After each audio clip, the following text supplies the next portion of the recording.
À l'occasion de l'essai de ce nouveau moteur sur la Mazda 6 de 185 chevaux qui lui confère des performances de missile, nous avons décidé de venir l'essayer à Solières. À Solières, mais également sur les petites routes de montagne de l'île de Majorque. Avec cette nouvelle motorisation, Mazda compte bien toucher en plein cœur la concurrence et lui tailler des croupières sur des segments où le 2 litres de 140 chevaux ne pouvait venir se battre jusqu'à présent. Ce nouveau 2 litres 2 se décline ainsi en 3 versions. Une de 125 chevaux avec un couple de 310 Nm, une intermédiaire de 163 chevaux avec un couple de 360 Nm, et enfin la version la plus puissante avec 185 chevaux et 400 Nm de couple. Ces 3 moteurs sont annoncés pour une consommation oscillant entre 5,5 litres et 5,7 litres au 100 selon le choix de la motorisation et de la carrosserie. Et en cette période où le bonus-malus entre dans les critères d'achat, cette nouvelle motorisation permet à Mazda d'être dans la catégorie neutre avec des émissions de CO2 comprises entre 147 et 152 grammes selon les versions.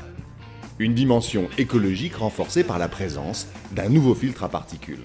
On a un nouveau filtre à particules qui a pour avantage principal par rapport à sa version précédente d'avoir un phénomène de régénération qui est beaucoup plus rapide. Sur des circuits et notamment pour des utilisations de plus courte distance, on a une montée en température qui est plus rapide et une régénération beaucoup plus courte. Autrement dit, la durée de vie de ce filtre à particules est très allongée et donc c'est un facteur d'économie puisqu'on a besoin de moins de régénération et de moins de remplacement surtout de ce filtre à particules. Donc ça favorise à la fois la préservation de l'environnement et pour le client, c'est un avantage considérable en matière économique.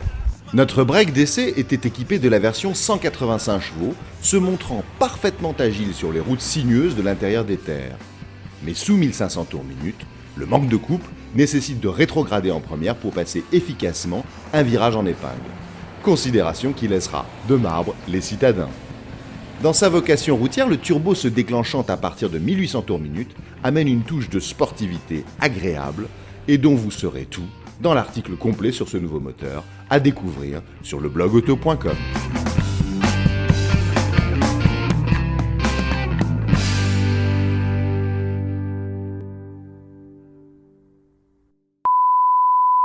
Est-ce une vengeance du dieu de la blague, vexé par notre jeu de mots d'introduction, ou tout simplement la malédiction de ce chat noir au regard lubrique?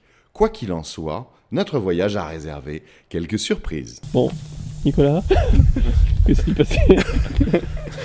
Une pierre au milieu de la rue et voilà.